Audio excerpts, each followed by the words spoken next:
মানুষ যখন পাপ করে অনেক সময় হিতহিত জ্ঞান শূন্য হয়ে যায়, বাস্তবতা উপলব্ধি করতে পারে না। দেখা গেল ওই পাপের রত ব্যক্তিকে যখন কেউ গিয়ে বলে, ভাই তুমি যে এই কাজটা করতেছো এটা তো গুনার কাজ, আল্লাহ তাআলা মানা করেছে।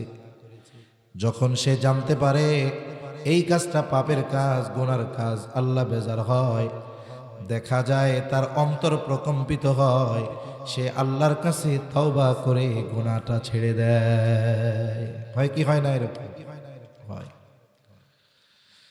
রাসূল আকরাম সাল্লাল্লাহু আলাইহি ওয়াসাল্লাম আব্দুল্লাহ ইবনে মাসউদ রাদিয়াল্লাহু তাআলা আনহু থেকে বর্ণিত বনী ইসরাইলের এক জালেমের ঘটনা বলেছেন। নবীজি ওই জালেমের ব্যাপারে বলেন, ওই ব্যক্তি এমন কোন পাপ নাই যেটা করে নাই। কি করছে ওইটা না, বলে কোন পাপ করে নাই, এমন কোন পাপ নাই। এই ব্যক্তির নাম ছিল কিফিল। এই কিফিলের পাপ সমূহের মধ্যে একটা পাপ ছিল, বলে কিফিল মানুষকে সুদের উপরে টাকা আধার দিত। সুদের উপরে মানে মানুষকে 10,000 টাকা দিত, বলতো মাসে মাসে আমার 1,000 টাকা সুদ দেওয়া লাগবে। এই ধরনের সুদখোর আপনাদের সমাজে আছে নাকি? জোরে বলেন, আছে নাকি?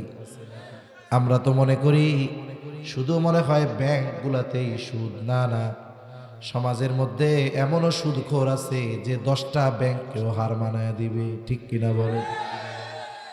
এজন্য এই সুদ নামক পাপ থেকে আমাদের বাঁচতে হবে। সম্মানিত উপস্থিতি, আমি আপনাদের সামনে পবিত্র কোরআনুল কারীমের সূরা আনফালের একেবারে শুরু থেকে কয়েকটা আয়াত তিলাওয়াত করেছি। আল্লাহ তাআলার কাছে তৌফিক চাই, আল্লাহ তাআলা কিছু কথা বলার তৌফিক দেন, যে কথাগুলো আমাদের সবার দুনিয়া এবং আখিরাতের জন্য কল্যাণকর হয়। সকলে জবান খুলে বলি আমিন। সম্মানিত উপস্থিতি, এই পৃথিবীতে সব কিছুর মধ্যে ভেজালের ছড়াছড়ি। এই ভেজালের ছড়াছড়িতেও সমাজের মানুষ প্রত্যেকটা ক্ষেত্রে ভালো জিনিস পাওয়ার চাহিদা আছে এবং প্রত্যেকেই ভালোটা চায়। ঠিক কিনা? মানুষ যদি নিশ্চিত হতে পারে যে এই প্রোডাক্টটা, এই জিনিসটা একেবারে নির্ভেজাল খাঁটি, অনেক সময় দ্বিগুণ দাম দিয়ে তারা কিনে নেয়। যেমন আমাদের বাজারে একটা তেল আছে, বলে তেলটা হলো সরিষার তেল। সরিষার তেল, এতে কতভাবে যে ভেজাল হয় এটা মানুষ কল্পনাও করতে পারবে না। 1 নম্বরের পরে 2 নম্বর, বলে এটা 6 নম্বর পর্যন্ত চলে যায়, এমন এক অবস্থা। কিন্তু দেখা যায় 150 টাকায়ও সরিষার তেল পাওয়া যায়, আবার 1 কেজি কিনতে 300 টাকার উপরেও লাগে। আর বাস্তবতা এটাই, কোনো ব্যক্তি যদি পরিপূর্ণ খাঁটি সরিষার তেল চায় কিনতে, 300 টাকার কমে সম্ভব নয়। আর যদি ভেজাল থাকে, ভেজালের মাত্রা যত বাড়ে, বলে ওইটার দাম তত কমে। ঠিক কিনা বলেন? আপনারা কি সজাগ আছেন? এটা তাকবীর দেন, নারায়ে তাকবীর। আওয়াজ বাড়ান, আওয়াজ ছাড়েন, আওয়াজ টনটন করবে, আওয়াজ ছাড়েন, আরো ছাড়েন, রিভার্ব দিয়ে আওয়াজ ভাষায় দেন করে। তাহলে আমরা সব সময় চাই ভেজাল মুক্ত জিনিস, খাঁটি জিনিস। ঠিক কিনা বলেন? বাজারে পণ্যের মধ্যে যেমন ভেজাল আছে, বলেন তো সমাজে ইমানদারদের মধ্যে ওই রকম ভেজাল ইমানদার আছে না নাই? কত ইমানদার আছে, ভেজাল যে কত প্রকারের। একজন ইমানদার, সে নিজের ইমানদারও দাবি করে, আবার সে সেকুলারিজমের পক্ষেও বলে। আছে না নাই? ইমানদার নিজের ইমানদার দাবি করে, নামাজ কালাম পড়ে, নামাজ প্রতিষ্ঠার জন্য চেষ্টা করে, মানুষদেরকে নামাজের জন্য ডাকে, কিন্তু যখন দিন প্রতিষ্ঠার জন্য বলা হয়, এইবার ওনার ঈমান আর কাজ করে না। আছে না নাই? হাজারো ভেজাল ইমানদারের ভিড়ে আমাদেরকে খাঁটি ইমানদার হওয়ার দরকার আছে না নাই?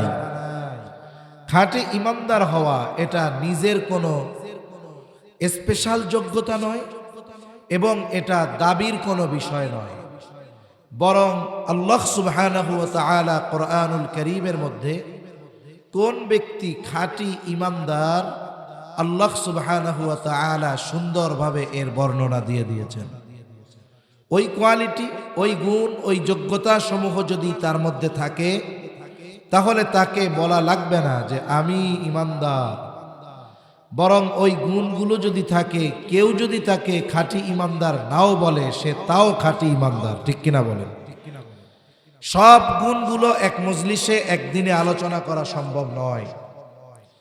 এই জন্য আমরা আজকে সূরা আনফালের শুরুতে খাঁটি মুমিনের কয়েকটি গুণ আল্লাহ তাআলা উল্লেখ করেছেন।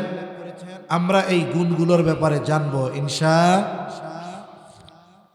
শুধু জানবো তা নয়, জানার সাথে সাথে গুণগুলো অর্জনের চেষ্টাও আমরা করব। আল্লাহ তৌফিক দান করেন। আল্লাহ তাআলা গুণগুলো কি বলেন? আল্লাহ তাআলা বলেন, ইন্নামাল মুমিনুনা আল্লাযীনা ইযা যুকিরাল্লাহু ওয়াজিলাত কুলুবুহুম ওয়া ইযা তুলিয়াত আলাইহিম আয়াতুহু যাদাতহুম ঈমানা ওয়া আলা রাব্বিহিম ইয়াতাওয়াক্কালুন।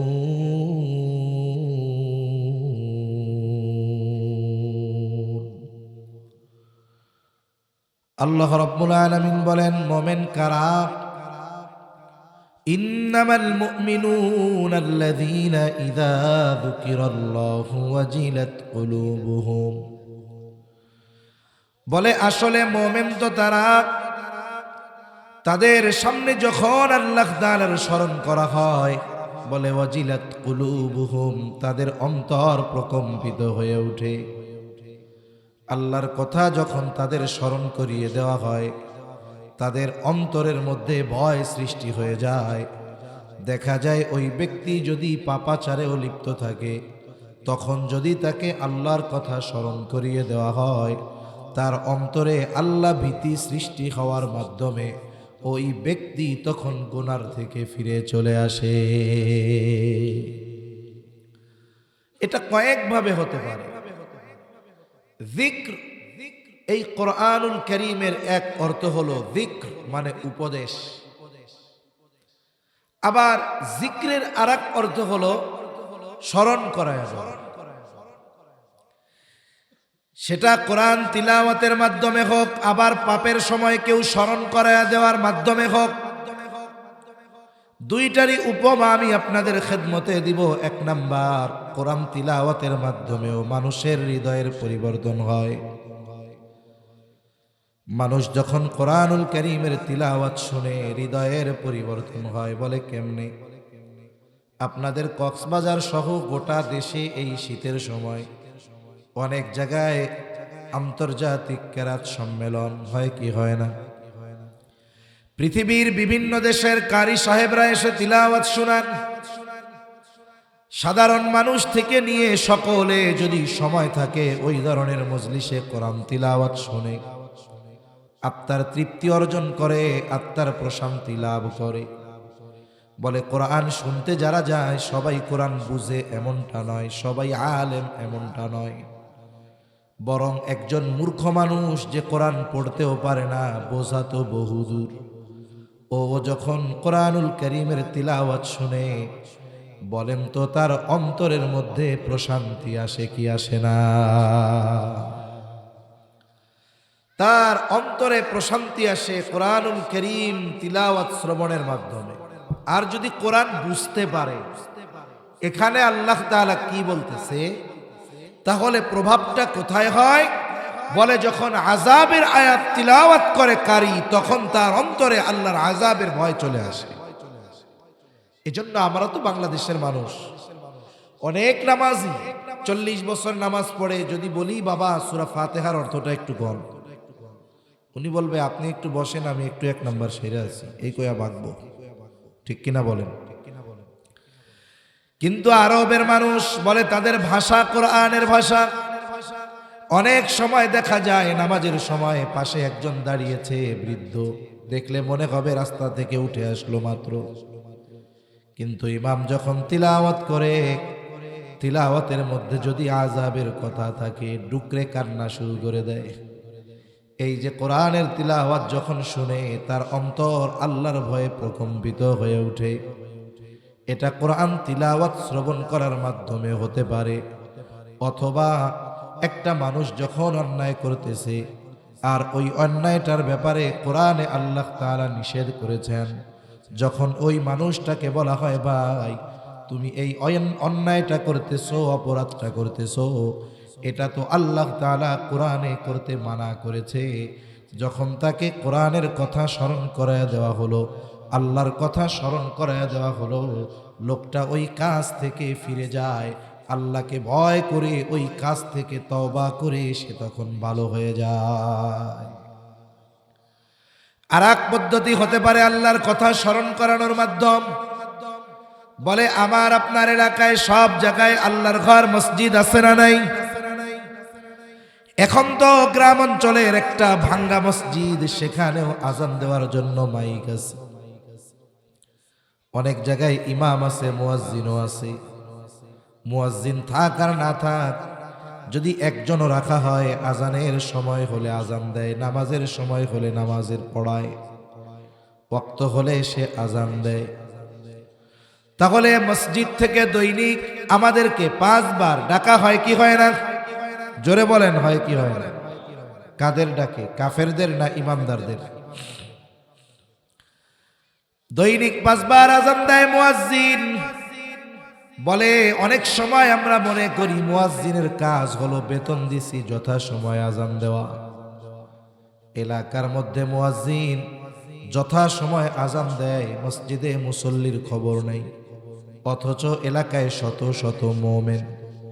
ওই মুয়াজ্জিন যদি একদিন সময় মতো আজান না দিয়া রাত 3টার সময় ফজরের আজান দেয়, দেখবেন গ্রামের সব জায়গা মুয়াজ্জিনরে ধরছে, আজান উল্টাপাল্টা সময় দিলি কেন? ঠিক না? নামাজের জন্য ঠিক টাইমে আজান দিলে না গেলেও বেঠিক টাইমে আজান দিলে দেখবেন সবাই যাইয়া হাজির। এই মুয়াজ্জিনের দায়িত্ব আজান দেওয়া, তবে এই দায়িত্বের মর্যাদা কত বেশি! বলে মুয়াজ্জিন হলো কেমন যেন আল্লাহ তাআলার প্রেস সচিব। যেমন প্রধানমন্ত্রী, প্রেসিডেন্ট নিজে সব কথা বলেন না, এই ধরনের মানুষের একজন প্রেস সচিব থাকে। কি হবে, কি করবে, কি বলবে না বলবে, প্রধানমন্ত্রীর সময় কম, প্রেস সচিব গিয়া সাংবাদিকদের সামনে বলে প্রেস সচিব প্রধানমন্ত্রীর কথাই বলে, কারণ প্রধানমন্ত্রীর প্রেস সচিবের কথা কেমন যেন প্রধানমন্ত্রীর কথা। কেউ যদি প্রধানমন্ত্রীর প্রেস সচিবের কথা অস্বীকার করে, সে কেমন যেন প্রধানমন্ত্রীর কথাই অস্বীকার করলো, ঠিক কিনা? এখন মুয়াজ্জিন কার প্রেস সচিব? জোরে বলেন, আরো জোরে, কার? এই জন্য মুয়াজ্জিন দৈনিক তার বাড়িতে আমাদের ডাকে না, বরং কার ঘরে ডাকে? জোরে বলেন। মুয়াজ্জিন মানুষকে আল্লাহর দিকে ডাকে। এই জন্য আল্লাহ তাআলা মুয়াজ্জিনের ব্যাপারে তথা যারা মানুষকে আল্লাহর দিকে ডাকে তাদের ব্যাপারে বলে, ওয়ামান আহসানু কওলাম মিম্মান দাআ ইলাল্লাহ ওয়া আমিলা সালিহান ওয়া ক্বালা ইন্নানি মিনাল মুসলিমিন। আল্লাহ রাব্বুল আলামিন বলেন, মান আহসানু কওলাম মিম্মান দাআ ইলাল্লাহ।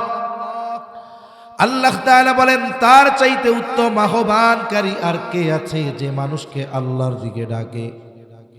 শুধু তাই না, সাথে সাথে সে নেক আমল করে আর বলে আমি মুসলমানদের একজন।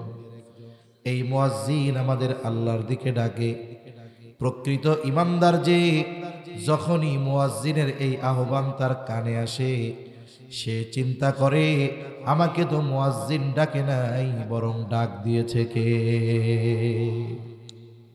আচ্ছা, আপনাদের মধ্যে একজন কোনো অপরাধ করে নাই, কিন্তু তার কাছে একজন বিশ্বস্ত মানুষ আইসা খবর দিছে যে তোমারে রামু থানার অফিসার সেকেন্ড অফিসার দেখা করতে বলছে, অথবা ওসি দেখা করতে বলছে, অথবা কক্সবাজারের এসপি দেখা করতে বলছে। বলেন তো, এই এসপি যখন দেখা করতে বলছে শুনবে, ওর অন্তরের মধ্যে পিটুস পাটুস শুরু হয়ে যাবে। ও আল্লাহ, কোন সময় কি করছি না করছি তার ঠিক আছে। এইবার যাদের সাথে এসপির খাতির ভালো, বড় নেতা, গ্রহণযোগ্য ব্যক্তি, ওর কাছে যাই বলবে একটু চলেন না আমার সাথে। কেন? আমার এসপি সাহেব দেখা করতে কইছে। কেন? কে জানে কি হইছে না হইছে। দেখুন, এসপি সাহেবের ডাক দিলের মধ্যে প্রকম্পন সৃষ্টি করে দিল, আর আল্লাহর ডাক, মসজিদে যাওয়ার ডাক আমার আপনার অন্তরকে প্রকম্পিত করে না। আমি আপনি কেমন মোমেন, ঠিক কিনা বলেন? এজন্য প্রকৃত ইমানদার যে বলে, তাকে যখন আল্লাহর দিকে ডাকা হয়, হাজারো ব্যস্ততা যদি তার থাকে, সব কিছু ফেলে সে আল্লাহর কুদরতি কদমে সেজদা দিতে চলে যায়। হযরত আলী রাদিয়াল্লাহু তাআলা খেলাফতের দায়িত্ব পালন করতেন। কত বড় দায়িত্ব! সব কিছু স্বাভাবিক, কোনো অসুবিধা নাই। কিন্তু যখন নামাজের সময় হতো, নামাজের জন্য আজান দেওয়া হতো, হযরত আলী রাদিয়াল্লাহু তাআলা আনহুর চেহারা পরিবর্তন হয়ে যেত। জিজ্ঞাসা করা হতো, আলী, এতক্ষণ তো সব কিছু ঠিক ছিল, এখন এই অবস্থা কেন? হযরত আলী রাদিয়াল্লাহু তাআলা আনহু বলতেন, শোনো, এখন আমাকে এমন এক সত্তা আহ্বান করেছেন, যতক্ষণ না আমি তার কাছে হাজিরা দিব, ততক্ষণ আমার আর অন্তরের মধ্যে প্রশান্তি আসবে না। তার মানে আমি যতক্ষণ না মসজিদে যাচ্ছি, ততক্ষণ পর্যন্ত আমার অন্তর প্রশান্তি লাভ করবে না। হাসরের ময়দানে 7 শ্রেণীর মানুষ আরশের ছায়ায় স্থান পাবে। কয় শ্রেণীর? ঘুমাসতেছে আপনাদের? তাকবীর দেন, নারায়ে তাকবীর, আরো জোরে নারায়ে তাকবীর।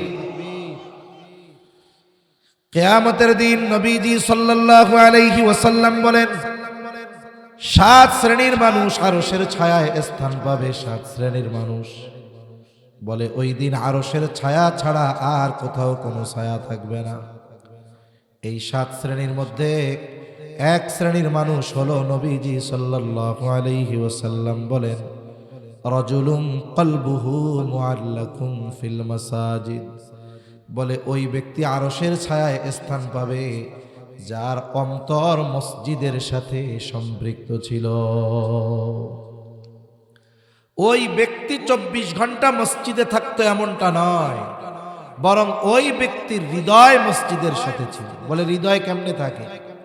আপনাদের এলাকার হয়তো আছে অনেক যুবক, তার সমবয়সী মানুষ সৌদি আরব আছে বা যে কোনো দেশে আছে চাকরির জন্য, কর্মের জন্য, আছে না এরকম?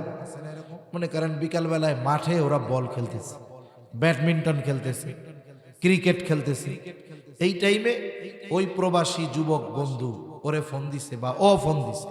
এখন ফোন ধরে কয়, দোস্ত কি করো? এখন ও ক্যামেরা মাঠের দিকে ঘুরায় কয়, এই যে দেখো আমরা খেলাধুলা করতেছি। এখন ও প্রবাসে বৈশা কি কয়, আরে দোস্ত, আমার এই শরীরটা পড়ে রয়েছে সৌদি আরব, দোস্ত আমার মনটা পড়ে রয়েছে আমাকে বাড়িতে। কয় না এরকম যে আমি পড়ে আছি ঠিক সৌদি, কিন্তু আমার মন রয়েছে কোথায়? বাংলাদেশে। প্রকৃত নামাজি যে মসজিদের সাথে যার অন্তর সম্পৃক্ত, বলে ও কাজের জন্য যে কোনো জায়গায় থাকতে পারে, কিন্তু তার চিন্তা কি? বলে, নামাজের সময় যখন হবে আমাকে মসজিদে যেতে হবে, তার চিন্তা হলো এইটা। যেই ব্যক্তি যত ব্যস্ততা থাক, নামাজের সময় যখন আজান হলো, নামাজ পড়ার জন্য মসজিদে চলে গেল, বলে এই যে তার অন্তরে চিন্তা, মসজিদের সাথে তার একটা কানেকশন। সে মসজিদে থাকবে সর্বোচ্চ 1.5 ঘন্টা, কিন্তু হৃদয় লাগানো মসজিদের সাথে। এই কারণে হাসরের দিন সে আরশের ছায়ায় স্থান পাবে। সুবহানাল্লাহ বলেন। আর প্রকৃত মুসল্লি যে, তার বাস্তবতাও এরকম। আজান যখন শুনে, নামাজ যতক্ষণ না পড়ে, মনে হয় তার মাথার উপরে একটা পাহাড় পরিমাণ চাপ। যখন সে নামাজ পড়ে, আল্লাহর কুদরতি কদমে যখন সেজদা দেয়, তখন তার অশান্ত অন্তর প্রশান্তি লাভ করে। ঠিক কিনা বলেন? আরে কতজন তো মসজিদে যাইতে পারে না, এরা দুর্ভাগা। কিন্তু যারা যায় তাদের জিজ্ঞাসা করবেন যে এত কষ্ট করে শীতের দিন ঠান্ডার মধ্যে অজু করে ফজরের নামাজে মসজিদে যান, কি মজা। জিজ্ঞাসা করবেন তারে।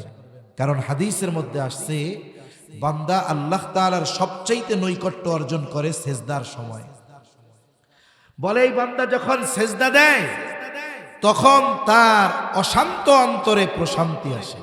এজন্য আমাদের এমন হৃদয় হওয়া দরকার, যখন আল্লাহর কথা আমাদেরকে মুয়াজ্জিন স্মরণ করায়া দিবে, আমার অন্তরের মধ্যে উথাল পাতাল সৃষ্টি হবে যে আমাকে আল্লাহর ঘরে যেতে হবে, আল্লাহর কুদরতি কদমে সেজদা দিতে হবে। এই পেরেশানি যদি আমার হৃদয়ের মধ্যে না আসে, এটা একজন মুমিন হিসাবে আমার জন্য দুঃখের বিষয়। ঠিক কিনা বলেন? অন্তরের পেরেশানি কোথায়? আমরা তো নামাজই পড়ি না। আমাদের দেশে যত মুসলমান আছে শতকরা 10% মানুষ 5 ওয়াক্ত নামাজ পড়ে না। এটাই বাস্তবতা।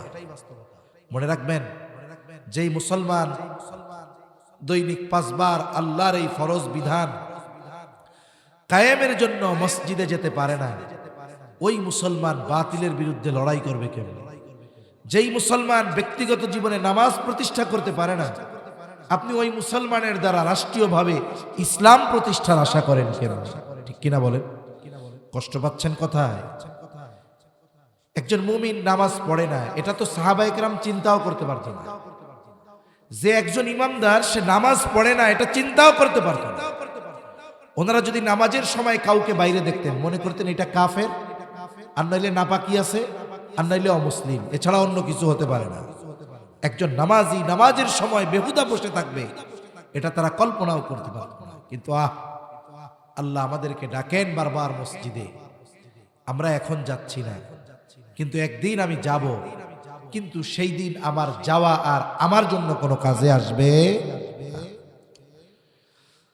তাহলে আজান যখন হব, আল্লাহর আহ্বান যখন শুনব, প্রকৃত মুমিনের অন্তর প্রকম্পিত হয়ে উঠবে। বলে নামাজ যখন পড়বে তখন অন্তরের প্রশান্তি আসবে। এটা একভাবে হতে পারে। আর একটা হতে পারে আপনি আমি গুনার সাথে লিপ্ত।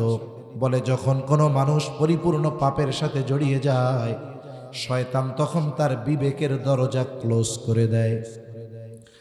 অনেক সময় অনেক জায়গায় লেখা দেখি, বাসের পেছনে লেখা দেখি, এই পৃথিবীর শ্রেষ্ঠ আদালত হলো মানুষের বিবেক।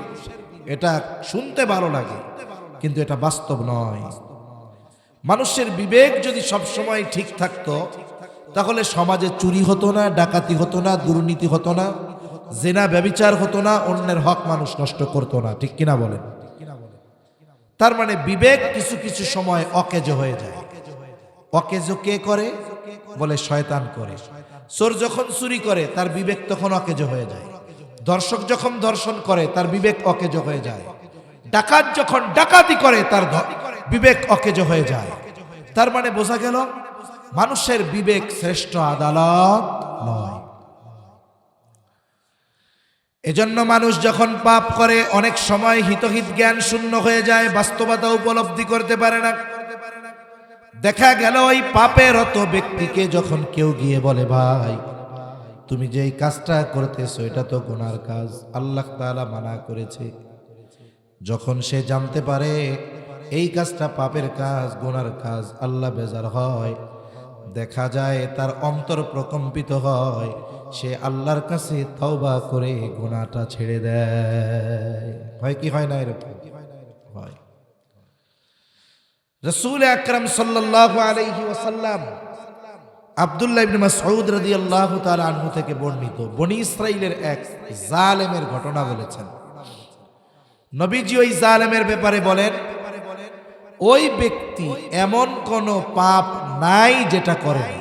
কি করছে ওইটা না, বলে কোন পাপ করে নাই এমন কোন পাপ নাই। এই ব্যক্তির নাম ছিল কিফিল।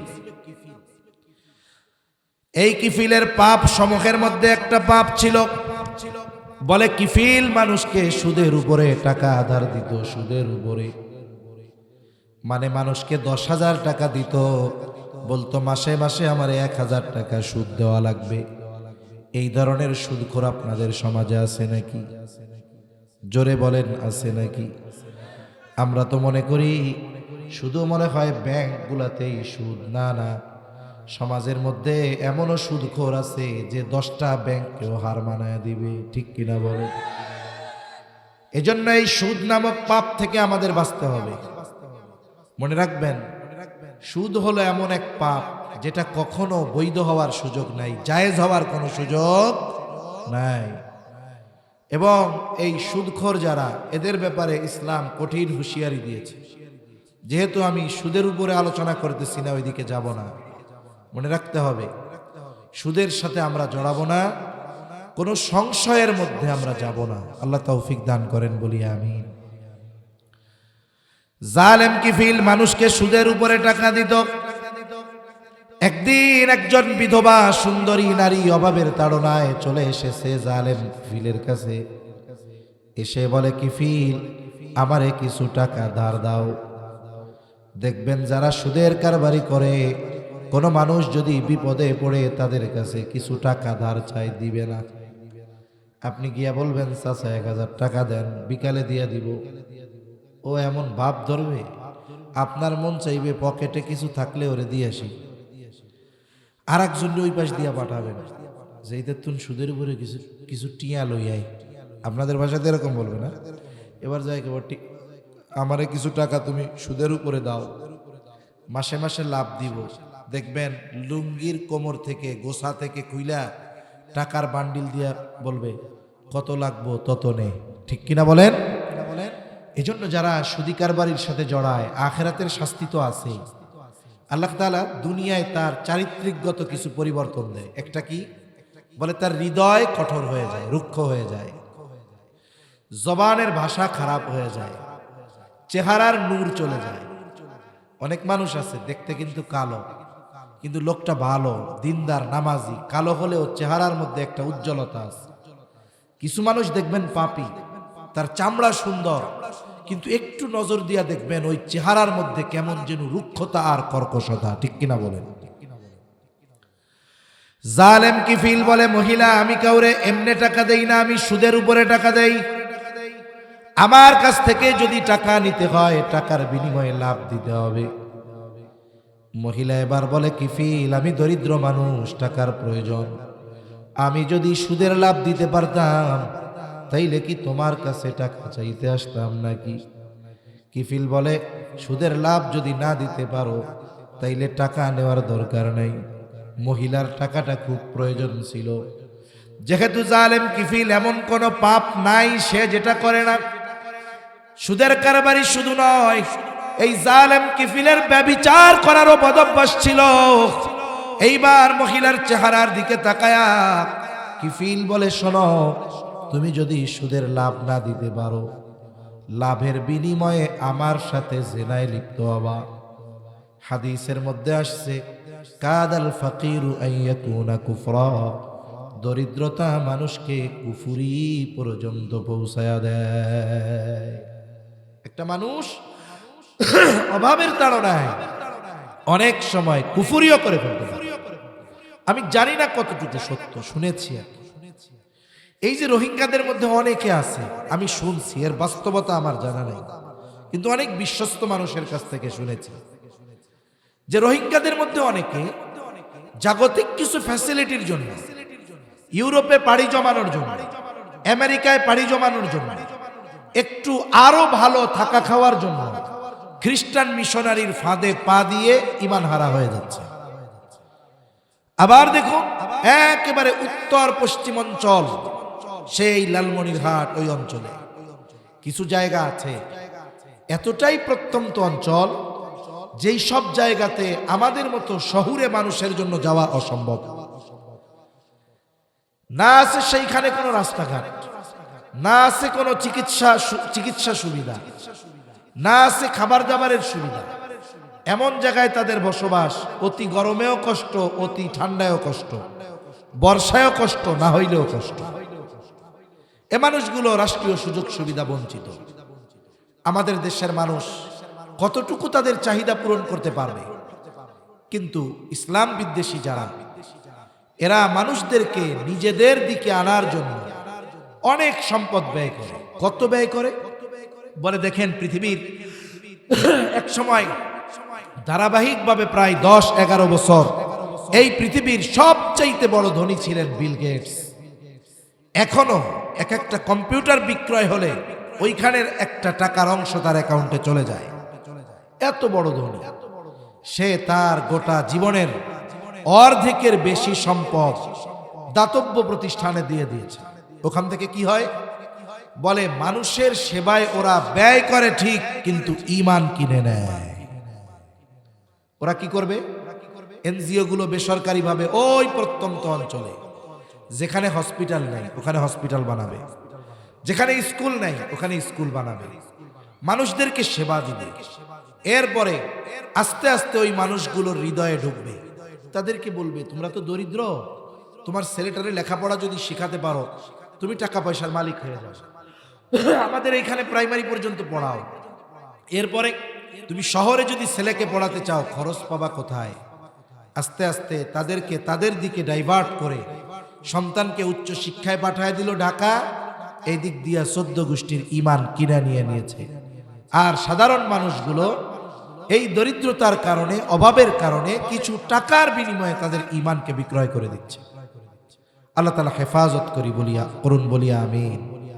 এই যে পার্বত্য অঞ্চলে এনজিও গুলোদের তৎপরতা আছে, এগুলো আমরা উলামায়ে কেরাম অনেক আগের থেকে বলেছি। এখন আস্তে আস্তে বাস্তবতার উপলব্ধি হচ্ছে যে এই সমস্ত জায়গায় কত বড় ষড়যন্ত্র চক্রান্ত চলতেছে।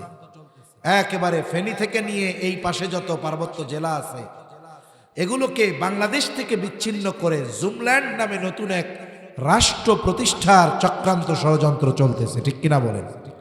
আমরা পতাকা বানিয়ে নিয়েছে, তাদের সেনাবাহিনীর পোশাকও বানিয়েছে, তাদের আবার জাতীয় সঙ্গীতও বানানো হয়ে গেছে। তাহলে চিন্তা করুন, এই মানুষগুলোকে অর্থের বিনিময়ে দেশদ্রোহী কর্মকাণ্ডে তারা লিপ্ত করে ফেলতেছে। তা মূল কথা যেটা বলতেছিলাম, অভাবের কারণে মানুষ অনেক সময় কুফরি পর্যন্ত করে ফেলে। এখন এই মহিলার সম্পদের এতটা প্রয়োজন, টাকার এতটা প্রয়োজন, মহিলা টাকার প্রয়োজনের কাছে হার মেনে জালেম কিফিলের শর্তে রাজি হয়ে গেল। নির্ধারিত দিনে জালেম কিফিল ওই মহিলার বাড়িতে হাজির। হাদিসের মধ্যে এসেছে জালেম কিফিল সে তার জেনা করার জন্য পরিপূর্ণ প্রস্তুত, একেবারে সে জেনার জন্য প্রস্তুত, কিন্তু মহিলা থরথর করে কাঁপে আর কান্না করে। একজন গেছে ফুর্তি করার জন্য, আনন্দ করার জন্য, আর একজন কান্না করতেছে।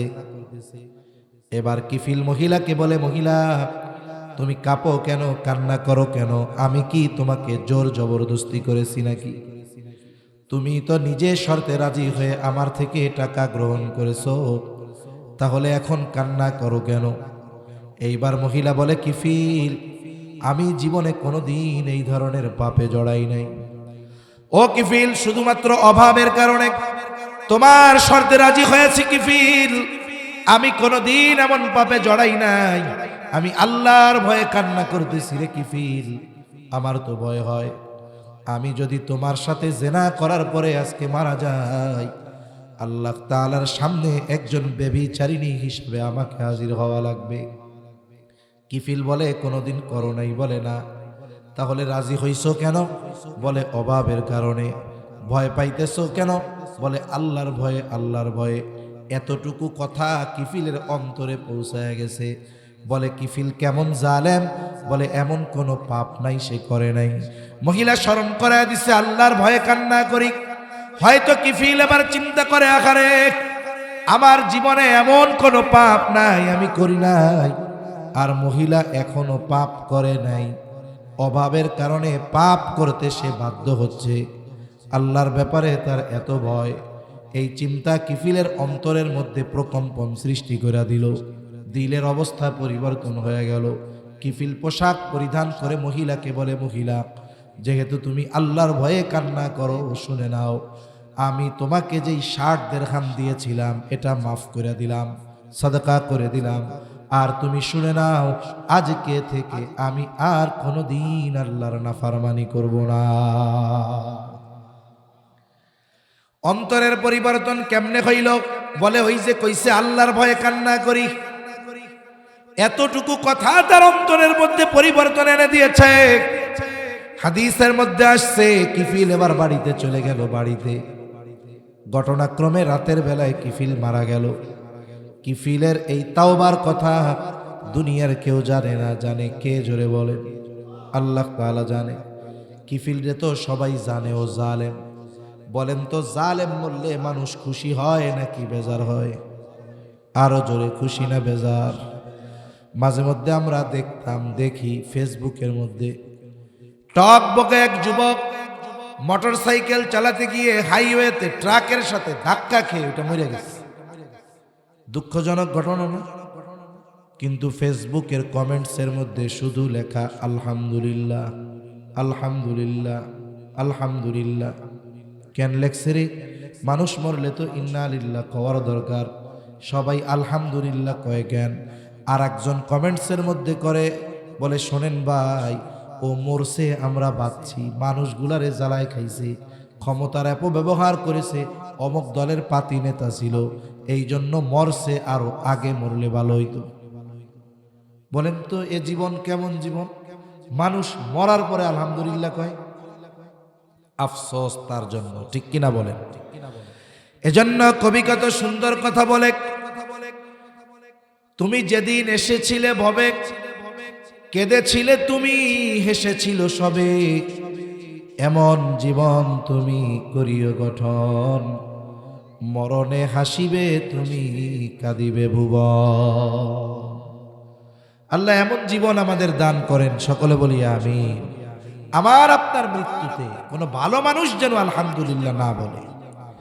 ভালো মানুষ যদি মারা যায়, খারাপটা আলহামদুলিল্লাহ কইতে পারে, কিন্তু ভালো একজন মানুষ মারা যাওয়ার পরে ভালো মানুষ কখনো আলহামদুলিল্লাহ বলবে না।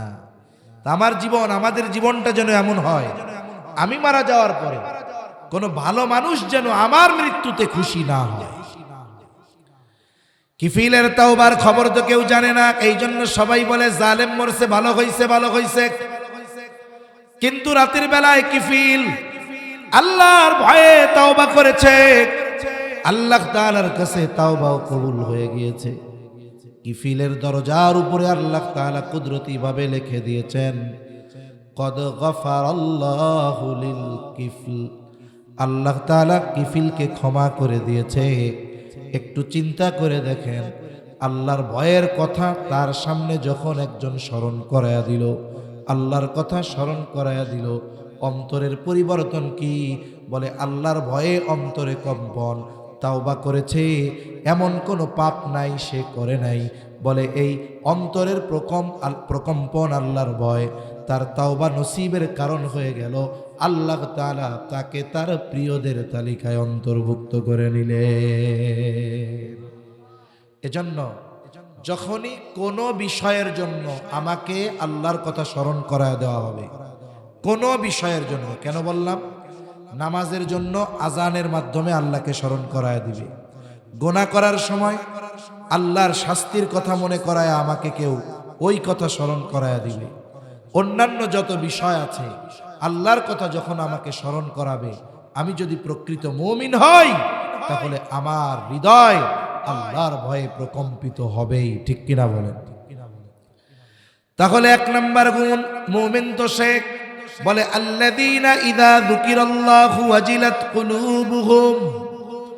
বলে যখন তাকে আল্লাহর কথা স্মরণ করায় দেওয়া হয়, তখন তার অন্তর প্রকম্পিত হয়ে ওঠে। ওয়া ইযা তুলিয়াত আলাইহিম আয়াতুহু যাদাতুহুম ঈমানা। মুমিনের সামনে যখন আল্লাহর আয়াত তিলাওয়াত করা হয়, তার ঈমান বাড়ে। বাস্তবিক অর্থে ঈমান বাড়ে না কমে, এ ব্যাপারে ইখতিলাফ আছে। কিন্তু আমরা যেই মতটার অনুসরণ করি, ঈমান বাড়ে না, তবে ঈমানের আলো বাড়ে। আচ্ছা, এই যে রড লাইট আলো দেয় না, কথা বলেন না কেন? আমি কি কঠিন কিছু জিজ্ঞাসা করছি? এ লাইট কি দেয়? আচ্ছা বলেন তো, ভোল্টেজ যদি কম থাকে আলো বেশি দিবে না কম দিবে? ভোল্টেজ যদি বেশি থাকে, ভালো থাকে, এই লাইটই আলো বেশি দিবে না কম দিবে? কিন্তু লাইট তো বড় ছোট হবে না, নাকি?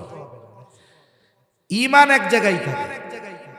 বলে ঈমানের আলো বাড়ে, গুনাহ করলে আলো কমে, নূর বাড়ে নূর কমে। কথা বোঝাতে পেরেছি আশা করি। এখন ঈমান বাড়ে বলতে ঈমানের শক্তি বা ঈমানের আলো বাড়ে। আমি একটা উদাহরণ আগেই দিতে গিয়েছিলাম যে দেখুন ওই যে কেরাত মাহফিল হয়, ওই কেরাত মাহফিলের মধ্যে বেনামাজিও যায়, মূর্খও যায়, কোরআন পড়তে পারে না, বোঝে না, সেও যায়। এইবার যখন কেরাত মাহফিলে গেল, কারি সাহেব তিলাওয়াত করে, অনেক সময় কেরাত শুনে আসে, আবার আলেমদের কাছে অভিযোগ করে। কি অভিযোগ? আইসা কয়, হুজুর আজকে গেছিলাম কক্সবাজার কেরাত সম্মেলনে, তো হুজুর কোরআন শরীফ যা পড়ে ওনরা, কিন্তু একটা হুজুরেরও মুখে দাড়ি নেই। মানে আন্তর্জাতিক কিছু কারি আছে না, একেবারে সফান সফা, একবারে পুরা ফ্রেপ, একটুও মুখের মধ্যে দাড়ি উঠতেই দেয় না। আমার মনে হয় কিছু কারি সাহেব আছে, ও সকাল দুপুর 3 বেলা ভাত না খাইলেও 2 বেলার কমেও শেভ করে না। এইবার আইসা কয় যে হুজুর তিলাওয়াত যা করছে কলিজা ছিড়া নিয়ে গেছে, কেমন জানেন, মুখে দাড়ি নেই। এর দ্বারা একটা বিষয় ভালোই লাগে যে আমাদের দেশের সাধারণ মানুষ, একজন আলেম, একজন কারি সাহেব, একজন মুয়াজ্জিন, একজন ইমাম, একজন মাদ্রাসার শিক্ষক, একজন ওয়াইজ, তার দাড়ি থাকবে না, মসজিদের ইমাম দাড়ি থাকবে না, এটা হতে পারে না। এটা মেনে নেয় না আমাদের দেশের লোক। আমরা বহির্বিশ্বের সফরে অল্প স্বল্প কিছু জায়গায় যাওয়া হয়েছে, অনেক জায়গায় দেখছি যে দাড়ি ছাটানোই, একবারে দাড়ি নাই বললে চলে, ওই সব দেশে কোনো কিছু মাইন্ড করে না। কিন্তু আমাদের দেশে কি হবে, মনে করেন অনেক মানুষ আছে শেভ করে, দাড়ি নাই, কিন্তু 5 ওয়াক্ত নামাজ পড়ে, আছে না নাই? যাদের দাড়ি নাই আল্লাহ রাখার তৌফিক দান করেন, বলি আমিন। অনেক দাড়িবিহীন মানুষ আছে, তাকওয়ার দিক দিয়ে আমার আপনার চাইতে অনেক উপরে। আল্লাহ এই সমস্ত ভাইদের নবীর এই সুন্নাত দাড়ি রাখার তৌফিক দান করেন, বলি আমিন। এখন ওই দাড়িবিহীন লোকটা সকালবেলায় মসজিদে গেছে ফজরের নামাজ পড়তে, এখন ইমামের জায়নামাজে একজন দাঁড়ানো, ঠিক ওনার মতো, তারও মুখে কি নাই, দাড়ি নেই। এখন নামাজের সময় উনি দাঁড়ায় আছে জায়নামাজের উপরে, দাড়িবিহীন লোকটা। এখন এই মুসল্লি তারে জিজ্ঞাসা করে, এই মিয়া তুমি কি ওই জায়গায় কি করো? আমি আজকে ফজরের নামাজের ইমাম। ওনার মুখে দাড়ি নাই ঠিক, কিন্তু যে নিজের ইমাম বলতেছে ওর মুখেও যখন দাড়ি নাই, এবার লাঠি একটা নিয়ে পিটায় কবে মুখে দাড়ি নাই, তুমি ইমামতি করতে এসো না, ভাগ বেড়া। অথচ নিজের মুখেও কিন্তু দাড়ি নেই। তার মানে কি বুঝলেন? যে আমাদের দেশের মানুষ দাড়ি না রাখলেও বাস্তবে দাড়িওয়ালাদের মহব্বত করে, ঠিক কিনা বলেন? সে এটা চায় না যে আমি গুনাহ করতেছি, আমার দাড়ি নাই, নিজের মুখে দাড়ি নাই, ইমাম রাখার সময় 14 বার দেখে যে দাড়ি এক মুষ্টি আছে নাকি, ঠিক কিনা? এটা দাড়ির প্রতি মহব্বত, নবীর সুন্নাতের প্রতি মহব্বতের একটা বহির প্রকাশ। এখন আয়েশা এরকম বলে, কিন্তু কোরআন যে তিলাওয়াত করছে হুজুর, দিলটা ছিড়া নিয়ে গেল মনে হয়। এই কারি যখন তিলাওয়াত করে, ওই মূর্খ ব্যক্তি কোরআনের তিলাওয়াত শুনতেছে, ঠান্ডা ঠান্ডা বৈশা আছে, কারি সাহেব আস্তে আস্তে পড়তেছে, ওয়াদ-দুহা ওয়াল-লাইলি ইযা সাজা মা ওয়াদ্দা'আকা রাব্বুকা ওয়া মা ক্বালা।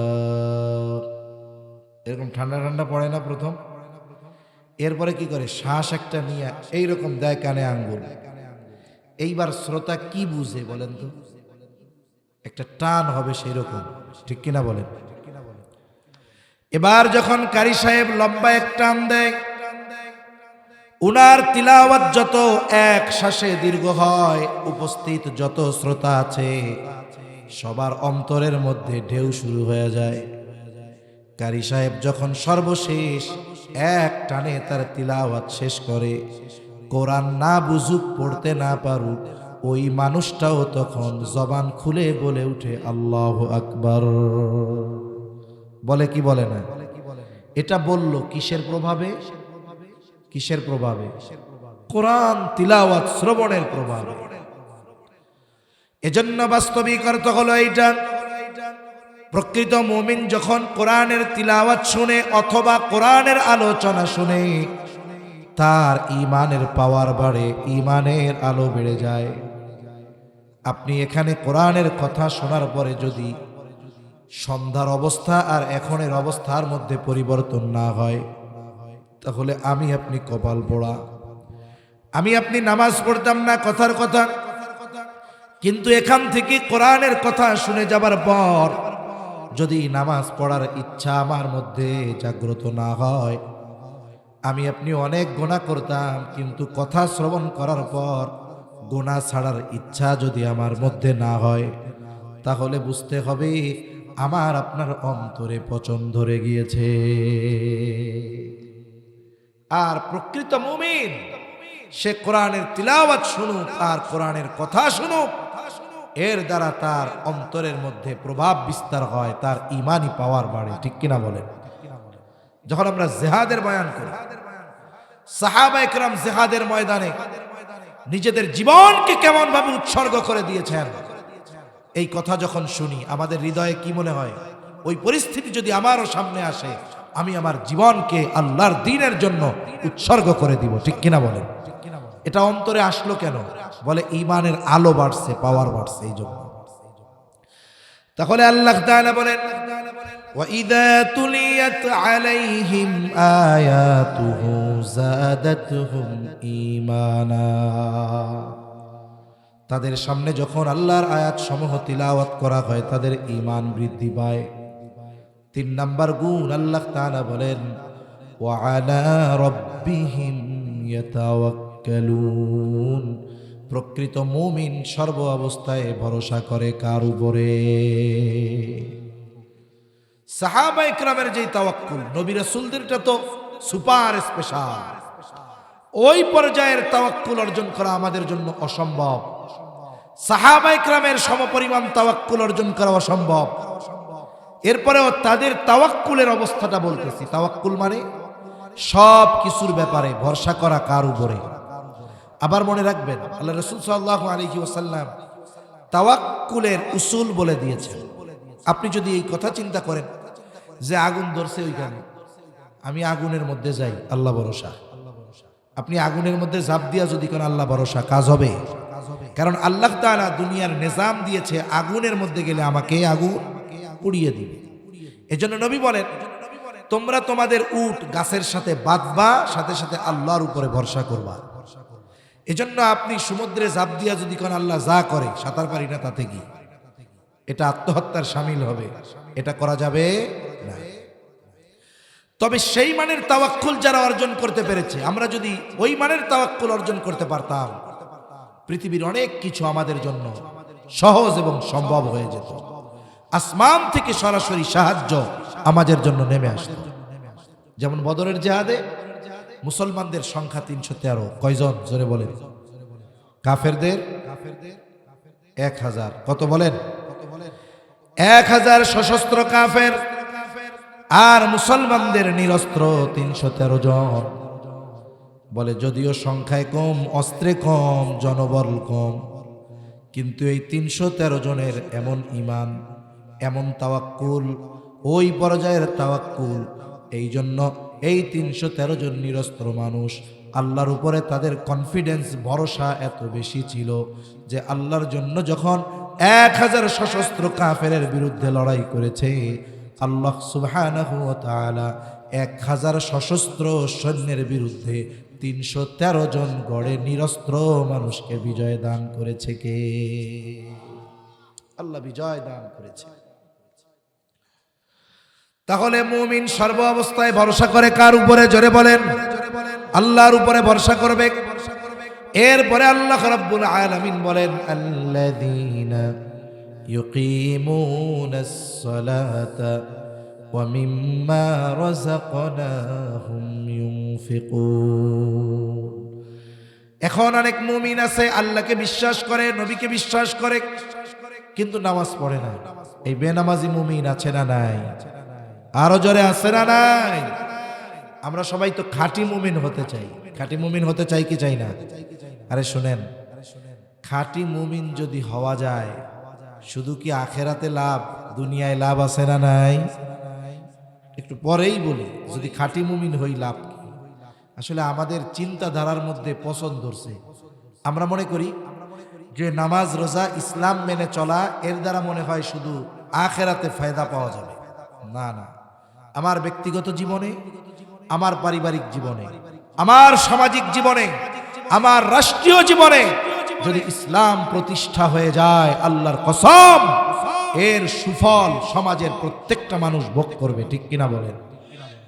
কিন্তু আমরা বুঝি, কিন্তু ইসলাম চাই না। ব্যক্তিগত জীবনে ইসলাম মানি না আমরা, আর রাষ্ট্রীয় জীবনে ইসলাম চামু। আমি নামাজ পড়ি না, আমি চাবো যে চুরি করলে হাত কাটা যাক, অবস্থা আমাদের এইরকম।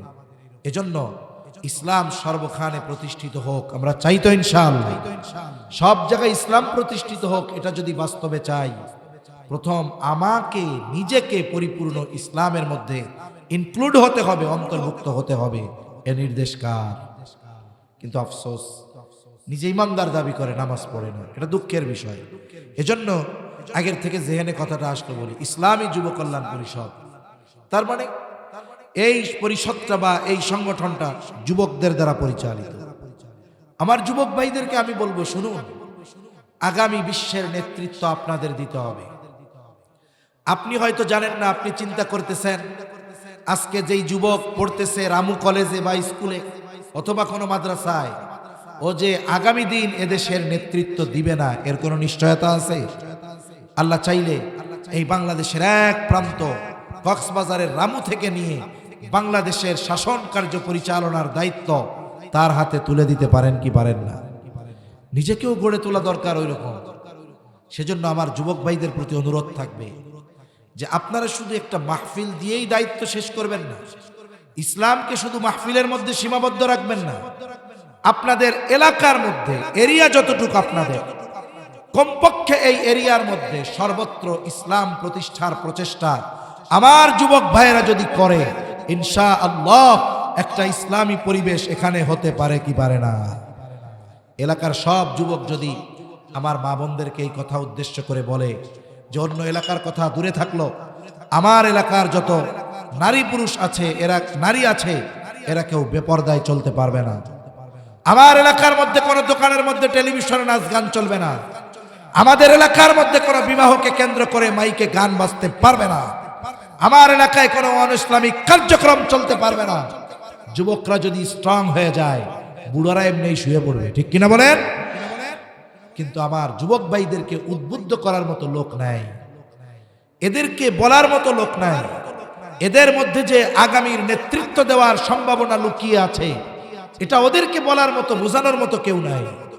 এজন্য আমার যুবক ভাইদের প্রতি অনুরোধ থাকবে, আপনারা যদি দ্বীনের উপরে চলে আসেন, কারণ যেই সমাজের যুবকরা ভালো হয়ে যায়, ওই সমাজের সব কিছু ভালো হয়ে যায়, ঠিক কিনা বলেন? একটা যুবক যদি খারাপ হয়, ক্যারেক্টার লুজ হয়, চরিত্রহীন হয়, এক এলাকার শান্তি বিনষ্ট হওয়ার জন্য যথেষ্ট, ঠিক কিনা? কিন্তু আমার যুবকরা যদি নামাজি হয়ে যায়, একটু চিন্তা করেন তো, কল্পনায় যে আপনার সমাজটা, রাষ্ট্রের কথা থাকলো, পাশের এলাকার কথা থাকলো, আপনার মহল্লার কথাই চিন্তা করেন। যখন ফজরের আজানে মুয়াজ্জিন বলে আসসালাতু খায়রুম মিনান নাওম, প্রত্যেকটা ঘরের মধ্যে লাইট জ্বলে উঠে, প্রত্যেকটা ঘুমন্ত ব্যক্তি জেগে উঠে, নামাজ যাদের উপরে ফরজ হয়েছে সকলে উঠে যায়, ওযু করে প্রত্যেক ঘর থেকে যুবক, বৃদ্ধ, কিশোর মসজিদে ফজরের নামাজের জন্য চলে যায়। অপর দিক দিয়ে প্রত্যেকটা ঘরে মা বোনেরা ঘুম থেকে উঠে তারা নামাজ আদায় করে, ঘরের বাহির পরিষ্কার করে, কিছু কোরআন তিলাওয়াত করে, আর পুরুষেরা মসজিদে কিছু তিলাওয়াত করে, তাসবিহ তাহলিল পাঠ করে বাহিরে এই রাস্তা দিয়ে হাঁটে। আর ওদিক দিয়ে আমার মা বোনেরা, ছেলে, স্বামী, সন্তান ঘরে ফিরবে, ভাই ঘরে ফিরবে, তারা তাদের জন্য চা বিস্কিট রেডি করে রেখেছে। এই যে একটা সুন্দর পরিবেশ, আপনি যদি একটু চিন্তা করেন তাহলে দেখবেন আল্লাহ সময়ে বরকত দিয়ে দিবে, ঠিক কিনা বলেন? আসমান জমিনের বরকতের দরজা আল্লাহ খুলে দিবে। কিন্তু আফসোস, আজকে আমাদের বিনা কারণে আমাদের সকাল হয় 11টায়, মসজিদগুলা এমনও হয় এক মহল্লায় 100 ফ্যামিলির উপরে আছে, কিন্তু ফজরের নামাজে ইমাম আর মুয়াজ্জিন পেছনে দাঁড়াইতে পারে না। মানে মুসল্লি হইছে কে? বলে ইমাম আর মুয়াজ্জিন, আর কেউ নাই, পাশাপাশি দাঁড়ায় নামাজ পড়া লাগে। যেই জাতির ফজরের নামাজে মুসল্লির অবস্থা ওই রকম, ওই জাতি গোটা পৃথিবীব্যাপী নির্যাতিত হবে না, এটা কিভাবে হতে পারে? এটাই আমাদের তাকদীরে ছিল। এজন্য আমাদের উচিত এই ধরনের সমাজ ব্যবস্থা প্রতিষ্ঠার চেষ্টা করা, ঠিক কিনা বলেন? মনে রাখবেন, আপনাকে আমাকে আল্লাহ তাআলা এই কথা বলবে না যে তুমি কেন গোটা বাংলাদেশে ইসলাম প্রতিষ্ঠা করতে পারো নাই, কিন্তু আপনি আপনার এই সমাজের অধিপতি, এই সমাজে যদি আপনি দিন প্রতিষ্ঠার প্রচেষ্টা না করেন, এর জবাবদিহিতা আল্লাহর কাছে আছে না নাই? আছে। এজন্য আমার যুবক ভাইদেরকে অনুরোধ করব, মাহফিলের সাথে সাথে এই বিষয়গুলো একটু চেষ্টা করেন, এই কয়েকটা করেন। প্রত্যেকটা ঘরে মা বোনদের বলেন, ছোট্ট একটা চিরিকুট লিখে দেন যে আপনাদের পূর্ব রাজারকুল দক্ষিণ পাড়া যুবক বা যুব সম্প্রদায়ের পক্ষ থেকে আমার মা বোনদের প্রতি আরজ যে দেখুন আমরা মুসলিম, একদিন আমাদের চলে যেতেই হবে। আপনাদের কাছে অনুরোধ, আমার কোনো মা বোন বেপরদায় বের হবেন না। একটু আবেগ দরদ নিয়ে ঘরে ঘরে চিঠিটা পৌঁছায়া দেন। এরপরে প্রত্যেক জায়গায় বলেন যে বিবাহকে কেন্দ্র করে কোনো প্রকার পাপাচার অনাচারে জড়ানো যাবে না। কোথাও যদি হয়, এই 50 জন যুবক মিলা যদি ওই বাড়ির সামনে দাঁড়ায় যে এই বাড়ি বিবাহ উপলক্ষে গান হবে, নাচ গান হবে, আমরা হতে দেব না, কে আছে বাপের বেটা ওদের সামনে দাঁড়াবে? আছে কেউ? তাহলে আমরা শুধু চিন্তায় বসে আছি যে কখন রাষ্ট্রীয়ভাবে ইসলাম প্রতিষ্ঠা হবে। আরে মিয়া, ইসলাম প্রতিষ্ঠা হলে এই মানুষগুলো যে ইসলাম যেন মেনে নেয়, এজন্য তাদের তৈরি করতে হবে না? ফিল্ড তৈরি করা লাগবে না? এজন্য এখন থেকেই আমরা চেষ্টা করব, আল্লাহ তৌফিক দান করব। এমন যেন হয় যে আজকে মাহফিলের পরে আগামী দিন ফজরে যেন মুসল্লি বাড়ে, সময়ের সাথে সাথে যেন মসজিদে নামাজি বাড়ে। যদি না বাড়ে, আমি বলবো এ মাহফিল গতানুগতিক একটা মাহফিল হবে, সাধারণ কিছু উপকার ছাড়া কষ্ট আর শ্রম বেশি হবে, কিন্তু বাস্তবিক উপকার যেটা, সেটা আমরা মাহরুম থাকব, সেটা থেকে আমরা মাহরুম থেকে যাব। এজন্য আমি যুবক ভাইদের অনুরোধ করব, আপনারা চেষ্টা করবেন কমপক্ষে যেন সমাজের প্রত্যেকটা প্রাপ্ত বয়স্কা নামাজি হয়ে যায়। আল্লাহ তৌফিক দান করুন, বলি আমিন। তাহলে প্রকৃত মুমিন হওয়ার জন্য আল্লাহ এরপরে বলেন, আল্লাযীনা ইউকিমুনাস সালাতা ওয়া মিম্মা রাযাকনাহুম ইউনফিকুন। প্রকৃত মুমিন যারা, বলে তারা নামাজ প্রতিষ্ঠা করে, নামাজ কায়েম করে। বলে আপনি রাষ্ট্রের প্রধান নয়, আপনি পরিবারের প্রধান, আপনার পরিবারে নামাজ কায়েম করার দায়িত্ব আপনার। আপনি অভিভাবক, আপনার অধীনস্থ যারা তাদেরকে নামাজি বানানোর দায়িত্ব আপনার। আবার দেখুন, পরিবারের সবাই যদি নামাজি হয়ে যায়, অভিভাবক যদি নামাজি হয়ে যায়, তাহলে তার রিজিকে বরকত দেওয়ার প্রতিশ্রুতি দিয়েছেন কে? জোরে বলেন। আল্লাহ তাআলা বলেন, ওয়া'মুর আহলাকা বিস-সালাতি ওয়াসতাবির আলাইহা লা নাসআলুকা রিজকা নাহনু নারযুকুকা ওয়াল আকিবাতু লিত-তাকওয়া। আল্লাহ তাআলা বলেন, তোমার অধীনস্থদেরকে নামাজের আদেশ দাও, ওয়াসতাবির আলাইহা, তুমিও তার উপরে অটল থাকো। তার মানে তুমিও নামাজি হয়ে যাও। তার মানে আমি নামাজি, ঘরের মানুষ নামাজি, কি হবে? আল্লাহ তাআলা বলেন, বান্দারে, লা নাসআলুকা রিজকা, আমি আল্লাহ তোমার কাছে রিজিক চাই না, বরং তুমি নামাজি, ঘরের মানুষ নামাজি, কি হবে? নাহনু নারযুকুকা, তোমরা নামাজি হয়ে যাওয়ার কারণে আমি আল্লাহ তোমাদের রিজিক দিয়ে দিব। তার মানে আল্লাহ তাআলা বরকতময় রিজিক দিবেন। পরিমাণ বেশি হলেই এর মধ্যে বরকত থাকে না, বরং পরিমাণ কম হলেও এর মধ্যে বরকত দিতে পারেন কে? আচ্ছা, আপনাদের এলাকার মসজিদের ইমাম সাহেবদের বেতন কেমন? 50,000? হ্যাঁ, 6,000 টিয়া। এটা কেমনে কইলেন? এটা তো বলার ক্ষেত্রেও লজ্জা থাকার দরকার ছিল।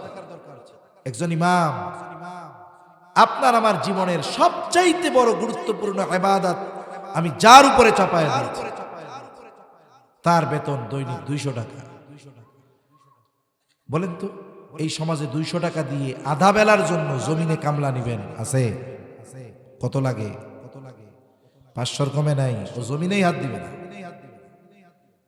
একটু চিন্তা করেন তো, আমাদের ইমামদের বেতন দেওয়া হয় 6,000, 8,000, 10,000ই ধরলাম। হয়তো কি দেন? 3 বেলা খাবার পাঠান, এই তো। কিন্তু এই 10,000 টাকায় একটা ফ্যামিলি 4 জন সদস্য যদি হয়, চালানো অসম্ভব, ঠিক কিনা? এরপরেও আপনার আমার মসজিদের ইমাম 8, 10,000, 12,000 টাকা বেতন দিয়ে তার 6 সদস্যের ফ্যামিলি চালাচ্ছে। কেমনে চলে? আসলে আল্লাহ তাআলা এনাদের আয়ে বরকত দিয়েছে। আবার অনেকেই বরকতের কথা সুযোগ মনে করে ইমাম বেতন বাড়াইতে কইলেই কয় হুজুর আপনার তো বাড়ানোর দরকার কি, আপনার বেতনে বরকত আছে। কথা সত্য, মতলব খারাপ। কথা সত্য, মতলব খারাপ, মানে বেতন বাড়াবে না। কিন্তু এই অল্প দিয়ে চলে কেমনে, আমি এটা বলতেছি। এই পৃথিবীতে আপনি কোনো ইমাম পাবেন না যে প্রকৃতপক্ষে দিনদার ইমাম, যে ওই ইমামের ঘরে তার ওয়াইফ বেনামাজি। পাওয়া যাবে? পাওয়া যাবে? পাওয়া যাবে না। এ সমাজে অনেক হাজি নামাজি মসজিদের সভাপতি, একটা দুইটা নয়, হাজার হাজার পাওয়া যাবে। সে তসবি টিপতে টিপতে আঙ্গুল বোথা বানায় ফেলছে, কিন্তু ওর বউ নামাজ পড়ে না। আছে না নাই? চেহারা অনাবৃত করে একেবারে রামু ফুটবল চত্বরে গিয়ে তাকায় থাকে, মার্কেটিং করে। আছে না নাই? তাহলে ইমাম সাহেব বলে তার ঘরে স্ত্রী বেনামাজি নয়। আপনি কোন ইমাম সাহেবের মা বাবাকে বেনামাজি পাবেন না, ইমামের ঘরের সন্তানগুলোকে বেনামাজি পাবেন না। বরং ওই ঘরে যদি 2 বছরের ল্যাংটা একটা বাচ্চাও থাকে, ও ওর মা বাবার সাথে আল্লাহর কুদরতি কদমে সেজদা দেয়। এই জন্য ইমাম অল্প পরিমাণ বেতন পাওয়ার পরেও আল্লাহ তাআলা এর ভিতরে বরকত দেয় কেন? বলে ইমাম শুধু একা নামাজি নয়, ইমামের ঘরের সবাই নামাজি। শুধুমাত্র এই কারণে আল্লাহ তাআলা বলেন নাহনু নারযুকুকা, তুমি নামাজি ঘরের মানুষ যদি নামাজি হয়ে যায়, আল্লাহ তাআলা বলেন আমি তোমারে রিজিক দিব। তার মানে আমি যেই রিজিক দিব সেটা হবে বরকতময় রিজিক, যদিও সেটা আমার জানমালের মালিক আল্লাহ, আর আমি হলাম জান্নাতের মালিক। এজন্য আল্লাহ যাদেরকে সম্পদ দিয়েছে তারা দিনের কাজে ব্যয় করবে, সাথে সাথে এই যে শীত দেখবে যে কোনো প্রতিবেশী পোশাকের জন্য কষ্ট পাচ্ছে কিনা। এই যে রোজার মাস আসতেছে, সে চিন্তা করতেছে যে আমি রোজার প্রস্তুতি এখন থেকে নেই, আগের থেকে ছোলা ডাল বুট কিনা রাখি। আপনি হয়তো ইফতারের সময় 10 প্রকার খাবার আপনার সামনে, একটা মানুষ রোজা রেখে 2 গ্লাস শরবত খাওয়ার পর 10 প্রকারের ইফতার খাইতে পারে না, ঠিক কিনা বলেন? কিন্তু চোখ তো ভরে না, তাকায় দেখে সব আছে, তরমুজ নেই, কই যে হ্যাঁ তরমুজ থাকলে ভালো হইতো রে। আপনি 12 প্রকারের ইফতার নিয়ে বসেছেন, আর হয়তো আপনার পাশে আর এক রোজাদার, সে হয়তো পান্তা ভাত আর মরিচ পেঁয়াজ আর লবণ নিয়ে বসছে ইফতার করার জন্য। আছে না নাই? এজন্য আমরা আমাদের প্রতিবেশীর দিকে খেয়াল রাখবো। আমার পরিবারের জন্য ব্যয় করার সাথে সাথে আমি এই গরিব দুঃখী অসহায়দেরকেও সহযোগিতা করব। তাহলে এই যে আল্লাহর দেওয়া রিজিক থেকে ব্যয় যদি করি, এই 5টা গুণ যদি অর্জন করা যায়, বলে এই 5 গুণ যেই মুমিনের মধ্যে থাকবে। 1 নাম্বার কি? আল্লাহর কথা যখন তার সামনে স্মরণ করানো হয়, হৃদয় প্রকম্পিত হয়ে ওঠে। আল্লাহর আয়াত যখন তিলাওয়াত করা হয়, তার ঈমানের নূর বেড়ে যায়। সর্ব অবস্থায় সে আল্লাহর উপরে ভরসা রাখে, বিপদ আপদ মুসিবত সব কিছুতে সে নামাজ প্রতিষ্ঠা করে। নামাজি মুসল্লি, নিজেও ঘরের মানুষকেও। 5 নম্বর, আল্লাহ যতটুকু দিয়েছে তার সামর্থ্য অনুযায়ী সে দান সদকা করে। এই আয়াতগুলোর আলোকে আল্লাহ তাআলা বলেন কোন মুমিনের মধ্যে যদি এই 5 গুণ থাকে। আচ্ছা, আপনাদের এই কক্সবাজার থেকে হানিফ পরিবহন আছে না? একটা হলো হানিফ এন্টারপ্রাইজ, ওইটার নামও হানিফ, আর একটা হলো হানিফ পরিবহন। হানিফ পরিবহন যে হানিফ, কোন তো এটা 1 নম্বর না 2 নম্বর? গাড়িতে কি লেখা থাকে? হানিফ লেখা থাকে, কিন্তু ওইটা চিটাগাংয়ের ওই পারে যাবে না। ও এইখান থেকে চিটাগাং যাইতে যেতে 50 জায়গায় দাঁড়াবে। ওইটাও হানিফ, আর যেটা চট্টগ্রাম পার হয়ে ঢাকা চলে যায় ওইটাও হানিফ। বলে এটা 1 নম্বর হানিফ। সমাজে মুমিন অনেক আছে, কিন্তু খাঁটি মুমিনের কোয়ালিফিকেশন কি, তার যোগ্যতা কি, গুণাবলী কি, আল্লাহ তাআলা এগুলো উল্লেখ করার পরে বলতেছেন, ইমানদারদেরকে এই গুণগুলো উল্লেখ করার পরে বলতেছেন, শোনো, যেই মুমিন এই গুণে গুণান্বিত সে সাধারণ মুমিন না। আল্লাহ তাআলা বলেন উলাইকা হুমুল মুমিনুনা হাক্কা, যেই মুমিন এই গুণগুলোই গুণান্বিত সে হলো প্রকৃত মুমিন। বলেছেন কে? আরো জোরে বলেন কে?